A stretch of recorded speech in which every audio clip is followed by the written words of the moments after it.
नहमदुहु व नुसल्ली अला रसूलिहिल करीम। Dear students, अस्सलामु अलैकुम। हमारे यूट्यूब चैनल लर्न इंग्लिश में खुशामदीद। लर्न इंग्लिश का चैनल हमने इसलिए बनाया ताकि आप इंग्लिश को अच्छे तरीके से सीख सकें, समझ सकें और इस्तेमाल कर सकें।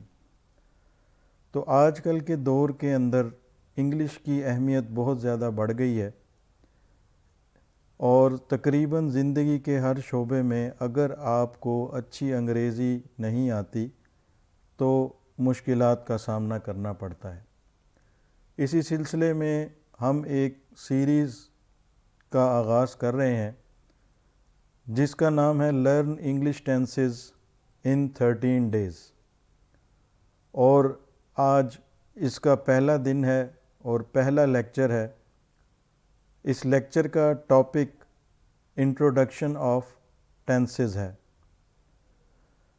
इसमें हम आपको टेंसेस के बारे में बताएंगे कि टेंसेस क्या होते हैं, ताकि आप एक वाज़े कॉन्सेप्ट टेंसेस के हवाले से हासिल कर सकें। ये कुल 13 लेक्चर्स पर मुश्तमिल 13 वीडियोस पर मुश्तमिल सीरीज़ है, जिसको अगर आप सही तरीके से वॉच कर लेते हैं और समझ लेते हैं, then I can guarantee you that you will have a good skill to speak, to write, to understand the English language in a proper way। तो आइए चलते हैं हम आज अपने टॉपिक की तरफ, जो कि है इंट्रोडक्शन ऑफ टेंसेस।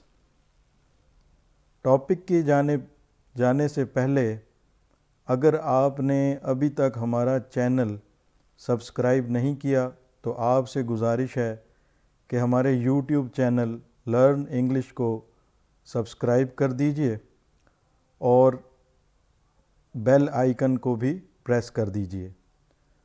इसके अलावा हमारी वीडियोस को अपने दोस्तों के साथ, क्लास फेलोज़ के साथ और अपने सोशल मीडिया पर शेयर कीजिए ताकि ज़्यादा से ज़्यादा लोग इससे इस्तिफ़ादा हासिल कर सकें।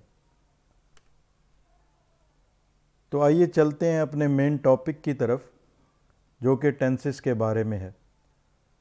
सबसे पहले हम ये समझने की कोशिश करते हैं कि टेंसेस होते क्या हैं या टेंसेस का मतलब क्या है। टेंसेस से मुराद ज़माना या वक्त है, यानी कि कोई भी काम जब वाक़या होता है या किया जाता है तो उसका ताल्लुक़ किसी न किसी ज़माने के साथ होता है, और उस काम को अगर ज़माने के मुताबिक बयान ना किया जाए तो बयान करने वाले का नुक्ता नज़र सही तौर पर वाज़े नहीं होता। तो अब हम देखते हैं कि ज़माने की बुनियादी तौर पर कितनी अक़साम हैं। ज़माने की बुनियादी तौर पर 3 अक़साम हैं। पहली किस्म, जिसे हम ज़माना माज़ी या गुज़रा हुआ वक्त या ज़माना भी कहते हैं। दूसरी किस्म हाल, जिसे मौजूदा वक्त या ज़माना कहते हैं। और तीसरी किस्म मुस्तक़बिल, आने वाला वक्त या ज़माना। अंग्रेज़ी ज़ुबान में टेंसेस की बुनियादी तौर पर 3 अक़साम हैं, यानी बेसिक जो किस्में हैं वो 3 हैं, जो मैंने आपको ये बताई, यानी कि माज़ी, हाल और मुस्तक़बिल। और सानवी तौर पर अगर यानी इनकी आगे ब्रांचेस आप समझ लें, उनको ब्रांचेस कह लीजिए कि हर ज़माने की कुल 4 ब्रांचेस होती हैं। तो ये मिला के हमारे पास 12 किस्में बनती हैं, और यही 12 किस्में मुख्तलिफ़ किस्म के टेंसेस बनाती हैं। तो एक दफ़ा फिर देखते हैं कि हमने बात की बुनियादी अक़साम के बारे में। तो बुनियादी अक़साम में पहली मैंने जैसे आपको बताया था कि फ़ेल माजी यानी पास्ट टेंस, गुज़रा हुआ ज़माना। दूसरी किस्म फ़ेल हाल यानी प्रेजेंट टेंस। और तीसरी किस्म फ़ेल मुस्तक़बिल यानी फ्यूचर टेंस। इस डायग्राम को देखिए एक दफ़ा फिर, ताकि ये आपको अच्छे तरीके से ज़हन नशीन हो जाए कि हमारे पास ज़माने की कुल बुनियादी तौर पर 3 अक़साम हैं: past tense, present tense and future tense. अब हम देखते हैं कि सेकेंडरी टेंसेस, यानी कि ये सेकेंडरी टेंसेस जब प्राइमरी टेंस के साथ मिलते हैं तो ये एक मुकम्मल टेंस बनाते हैं। अब सेकेंडरी टेंसेस की ये 4 अक़साम जो मैंने बयान किए हैं इस डायग्राम में, इनको अच्छी तरह ज़हन नशीन कर लीजिए। ये 4 अक़साम अगर आपको ज़हन में याद हो गई तो आपको कुल 12 अक़साम भी आसानी याद हो जाएंगी। उसमें सबसे पहले इंडेफिनिट टेंस, दूसरे नंबर पर कॉन्टीन्यूअस टेंस, तीसरे नंबर पर परफेक्ट टेंस और चौथे नंबर पर परफेक्ट कॉन्टीन्यूअस टेंस। तो आइए अब हम देखते हैं कि टेंसेस की सानवी या सेकेंडरी अक़साम जो हैं वो कौन सी हैं और उनका कॉन्सेप्ट समझने की कोशिश करते हैं।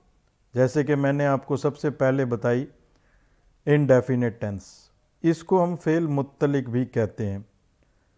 ये जो टेंस है ये किसी काम का वाक़या होना ज़ाहिर करता है। मिसाल के तौर पर मैं क्रिकेट खेलता हूँ, मैंने खाना खाया, मैं स्कूल जाऊँगा। मैं क्रिकेट खेलता हूँ, ये प्रेजेंट टेंस है, सिंपल प्रेजेंट टेंस, इसको हम प्रेजेंट इंडेफिनिट टेंस कहेंगे। मैंने खाना खाया, ये पास्ट टेंस है और सिंपल पास्ट इंडेफिनिट टेंस कहलाएगा। मैं स्कूल जाऊंगा, फ्यूचर इंडेफिनिट टेंस कहलाएगा। अब अगली किस्म जो हमने बात की थी सेकेंडरी टेंस की, वो है कंटिन्यूअस टेंस यानी फ़ेल जारी। जब किसी एक्ट का या किसी काम का जारी रहना पाया जाए, यानी कि वो काम हो रहा है किसी ज़माने के अंदर, तो उसको हम कंटिन्यूअस टेंस कहते हैं। तो ये कंटिन्यूअस टेंस जो है वो ज़माने हाल में भी हो सकता है, माजी में भी हो सकता है, मुस्तकबिल में भी हो सकता है। जैसे कि मैं क्रिकेट खेल रहा हूँ, ये देखिए ये ज़माना हाल के अंदर हम बात कर रहे हैं और खेल रहा हूँ, यानी कि मैं अभी क्रिकेट खेल रहा हूँ, मेरा काम जारी है और ये प्रेजेंट की बात कर रहे हैं। तो ये कंटिन्यूअस टेंस चल रहा है हमारे पास। इसी तरह मैं खाना खा रहा था, ये खा रहा था यानी कि ये भी जारी था काम, तो ये भी कंटिन्यूअस टेंस में आएगा। और ये पास्ट भी हो सकता है, फ्यूचर भी हो सकता है, प्रेजेंट भी हो सकता है। तो इस फ़िक्रे को अगर हम स्पेसिफ़िकली देखें तो ये पास्ट कंटिन्यूअस टेंस की बात हमने यहाँ पे की। तीसरा फ़िक्रा है मैं स्कूल जा रहा होऊंगा। अब इसमें भी आप देखें रहा होऊंगा यानी कि ये काम जारी है। गा से मुराद है कि फ्यूचर के अंदर जारी है। तो ये फ्यूचर फ्यूचर कंटिन्यूअस टेंस की बात हमने की। अगला जो हमारा सेकेंडरी टेंस है वो फ़ेल मुकम्मल यानी परफेक्ट टेंस। जब कोई काम मुकम्मल हो जाता है यानी कोई काम तकमील को पहुंच जाता है तो वो परफेक्ट टेंस में आता है। अब ये परफेक्ट टेंस भी तीनों ज़मानों में यानी माजी में, हाल में, मुस्तकबिल में हो सकता है। मैं क्रिकेट खेल चुका हूँ, अब इसमें आप देखें ये फ़िक्रा पहला जो है मैं क्रिकेट खेल चुका हूँ यानी कि ये काम मुकम्मल हो चुका है और मैं क्रिकेट खेल चुका हूँ, तो ये परफेक्ट टेंस में आएगा। अगर इसको कंबाइंड हम बनाएंगे तो ये मुकम्मल तौर पर अगर इसको जानेंगे तो ये प्रेजेंट परफेक्ट टेंस है। दूसरा फ़िक्रा मैं खाना खा चुका था, चुका था, ये वाज़ेह निशानी है कि ये काम मुकम्मल हो चुका था, तो ये भी परफेक्ट टेंस में आएगा। और था चूँकि ये शो कर रहा है कि ये पास्ट में काम मुकम्मल हुआ, तो ये पास्ट परफेक्ट टेंस की एक एग्जाम्पल हमारे पास मौजूद है। उससे अगला है मैं स्कूल जा चुका हूँगा। अब ये चुका आ गया इसके अंदर, तो ये शो कर रहा है कि ये परफेक्ट टेंस है और गा फ्यूचर की निशानी है, तो ये फ्यूचर परफेक्ट टेंस की हमने एक मिसाल ली है, वो गाना गा चुकी है। अब ये भी एक प्रेजेंट परफेक्ट टेंस की निशानी, ये जुमला वो गाना गा चुकी है। चौथी जो किस्म है सेकेंडरी टेंसेस की, उसको हम फेल मुकम्मल जारी यानी परफेक्ट कॉन्टीन्यूअस टेंस कहते हैं। ये जो किस्म है ये किसी काम के मुकर्ररा वक्त से शुरू होकर जारी रहना ज़ाहिर करता है। अब इसमें नोट कीजिएगा कि मुकर्ररा वक्त यानी कि इसके अंदर पॉइंट ऑफ टाइम या पीरियड ऑफ टाइम बता दिया जाता है, यानी कि कोई काम, अब इसमें अगर इसको हम ब्रेक डाउन करें, परफेक्ट कॉन्टीन्यूअस यानी मुकम्मल जारी, एक काम मुकम्मल भी है और जारी भी है। तो इसके अंदर इसकी सबसे बड़ी निशानी, जैसा कि मैंने आपको बताया, पॉइंट ऑफ टाइम या पीरियड ऑफ टाइम इसके अंदर आता है, जिससे हम ये अंदाज़ा लगा सकते हैं कि ये फ़ेल मुकम्मल जारी है। इसकी एग्ज़ाम्पल हम देखते हैं, मैं सुबह से क्रिकेट खेल रहा हूँ। अब इसमें आप ये गौर कीजिएगा, मैं सुबह से, अब इसमें पॉइंट ऑफ टाइम बयान कर दिया गया कि सुबह से, मुकर्ररा वक्त बयान कर दिया गया, क्रिकेट खेल रहा हूँ। अगर ये इसमें से हम सुबह से का लफ्ज़ निकाल दें तो ये मैं क्रिकेट खेल रहा हूँ बचता है, तो ये परफेक्ट कंटिन्यूअस टेंस से कंटिन्यूअस टेंस बन जाता है। मैं सुबह से क्रिकेट खेल रहा हूँ, परफेक्ट कंटिन्यूअस टेंस। मैं आधे घंटे से खाना खा रहा था, इसमें भी उसने बात की कि एक तो रहा था यानी जारी था और आधे घंटे से, तो ये परफेक्ट कंटिन्यूअस टेंस है और ये पास्ट के अंदर काम किया गया। तो जब हम इसको कंबाइन करके देखेंगे पूरे टेंस को, तो ये पास्ट परफेक्ट कंटिन्यूअस टेंस बनेगा।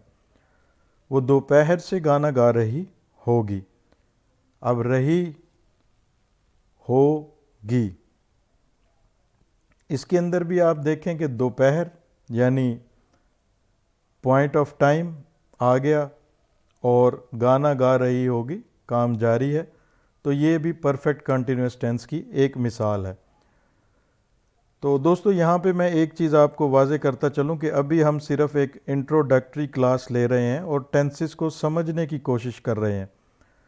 इसमें आपने, ना ही मैं आपसे रट्टे लगवाऊंगा, बल्कि कोशिश करूंगा कि इस तरीके से आपको समझाया जाए कि ये टेंसेस आपके जहन में अच्छी तरह से बैठ जाएं और आप इनका अपनी लाइफ के अंदर इस्तेमाल बखूबी तरीके से कर सकें।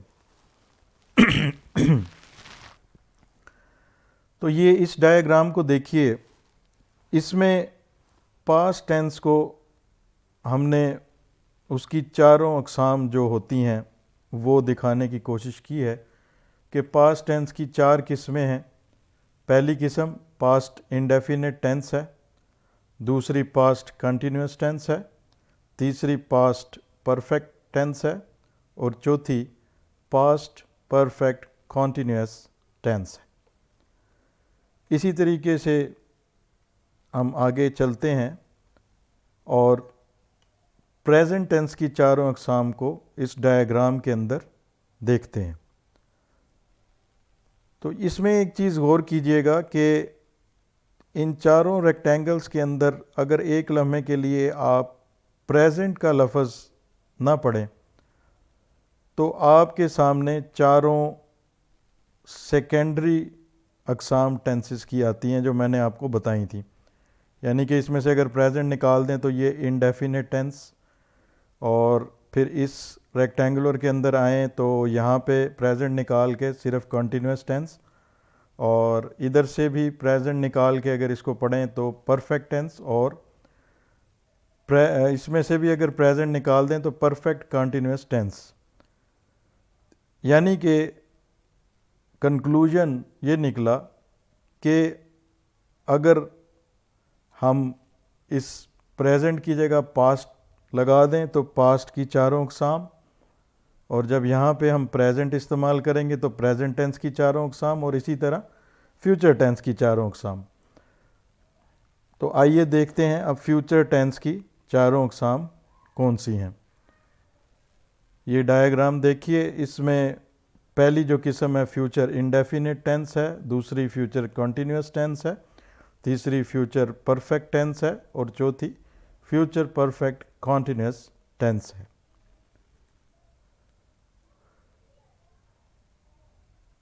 अब हम ये देखते हैं कि ऊपर बयान किए गए प्राइमरी और सेकेंडरी टेंसेस को मिलाकर किस तरीके से टेंसेस की 12 अक़साम बनती हैं। वीडियो के शुरू के अंदर मैंने आपको बताया था कि जो 12 किस्में टेंसेस की बनती हैं वो इन प्राइमरी और सेकेंडरी टेंसेस को मिलाकर बनती हैं। ये ऑरेंज कलर में जो आपको लिखा हुआ इधर नज़र आ रहा है, ये सेकेंडरी टाइप्स हैं, जो 4 ही होती हैं, ये 4 ही चलेंगी: indefinite tense, continuous tense, perfect tense and perfect continuous tense. इनके साथ जब हमने पास्ट लगा दिया तो ये पास्ट की चारों किस्में बन गई। पहली थी पास्ट इंडेफिनिट टेंस, इसको उर्दू में फ़ेल माजी मुत्तलिक कहते हैं। दूसरी पास्ट कंटिन्यूस टेंस, इसको फ़ेल माजी जारी। तीसरी पास्ट परफेक्ट टेंस, इसको फ़ेल माजी मुकम्मल। चौथी पास्ट परफेक्ट कंटिन्यूस टेंस। इसी तरीके से आप बआसानी प्रेजेंट और फ्यूचर की भी 4 अक़साम समझ सकते हैं, उनके नाम बना सकते हैं। प्रेजेंट इंडेफिनिट टेंस, फ़ेल हाल मुत्तलिक। प्रेजेंट कंटिन्यूस टेंस, फ़ेल हाल जारी। प्रेजेंट परफेक्ट टेंस, फ़ेल हाल मुकम्मल। प्रेजेंट परफेक्ट कंटिन्यूस टेंस, फ़ेल हाल मुकम्मल जारी। फ्यूचर इंडेफिनिट टेंस, फ़ेल मुस्तकबिल मुत्तलिक। फ्यूचर कंटिन्यूस टेंस, फ़ेल मुस्तकबिल जारी। फ्यूचर परफेक्ट टेंस, फ़ेल मुस्तकबिल मुकम्मल। और फ्यूचर परफेक्ट कंटिन्यूस टेंस, फ़ेल मुस्तकबिल मुकम्मल जारी।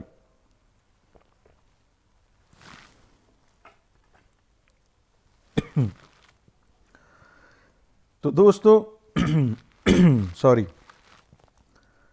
टेंसेस की किस्मों को जानने से पहले या टेंसेस को समझने से पहले हमें 2-3 चीज़ों का जानना ज़रूरी है कि वो क्या होती हैं। अगर उसके बारे में हमारा कॉन्सेप्ट क्लियर होगा तो हम अच्छे तरीके से टेंसेस को बना सकेंगे। तो इसमें पहली जो चीज़ है वो वर्ब यानी फ़ेल। फ़ेल वो लफ्ज़ होता है जिसमें ज़माने के लिहाज से किसी काम का करना या होना पाया जाए।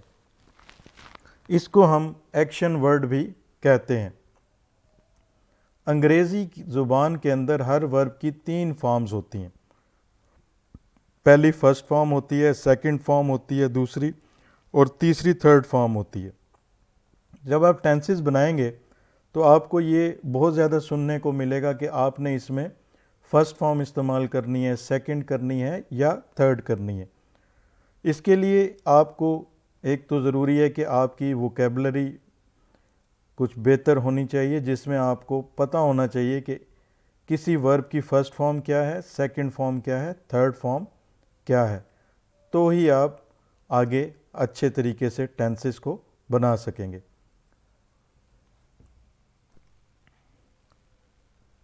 एक और अहम चीज़ जो कि मैं आपको टेंसेस समझने से पहले, जब 1 बाय 1 हम इन टेंसेस को अपने आने वाले वीडियोस में we are going to discuss these tenses individually 1 by 1, so that you should have a good understanding of English language.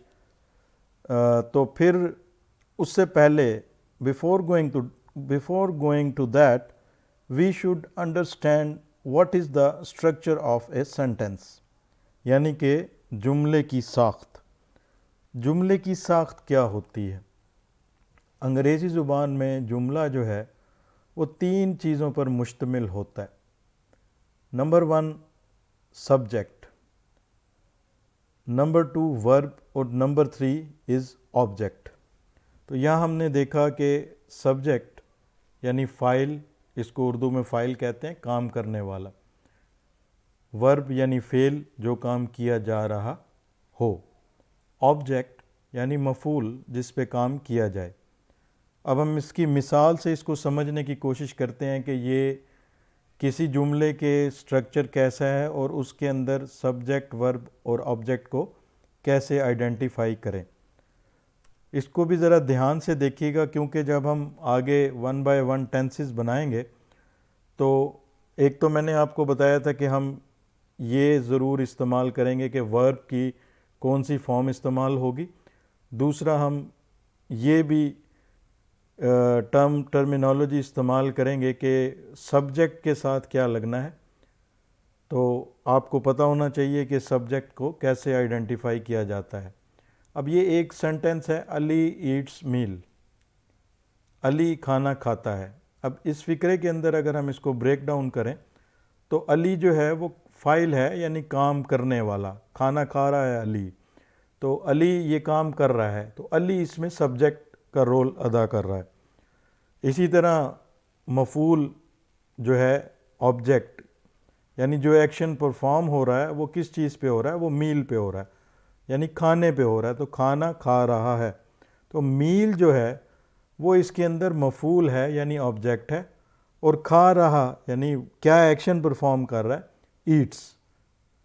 तो ईट्स जो है वो वर्ब है। एक और मिसाल देखते हैं। Amjad writes a letter, Amjad ख़त लिखता है। इसको ब्रेक डाउन करके देखते हैं कि अमजद, अगेन इसमें अमजद जो है वो सब्जेक्ट है, ये देखिए, और मफ़ऊल जो है वो लेटर मफ़ऊल है, और राइट्स का वर्ड जो है वो फ़ेल यानी कि वर्ब है।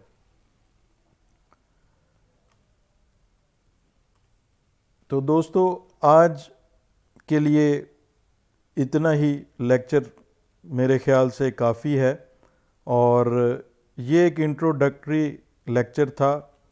इसका मकसद आपको टेंसेस के हवाले से बुनियादी आगाही फराहम करना था। अपने आने वाले वीडियोस में हम हर टेंस के बारे में तफसील से जानेंगे और इन तमाम टेंसेस की प्रैक्टिस भी करेंगे ताकि हम टेंसेस पर मुकम्मल अबूर हासिल कर सकेंगे। मैं आपको अपने आने वाले वीडियोस के अंदर नेगेटिव सेंटेंसेस टेंसेस में कैसे बनाए जाते हैं, इंटेरोगेटिव कैसे बनाए जाते हैं, हर टेंस को इंडिविजुअली बनाऊंगा। तो अगर अभी तक आपने हमारा चैनल सब्सक्राइब नहीं किया तो इसको सब्सक्राइब कर दें, ताकि हमारे आने वाले वीडियोस जो हैं वो आपको वक्ती तौर पर मिलते रहें और आप उससे फ़ायदा हासिल कर सकें। अपना और अपने चाहने वालों का बहुत सारा ख्याल रखिएगा। अल्लाह हाफ़िज़।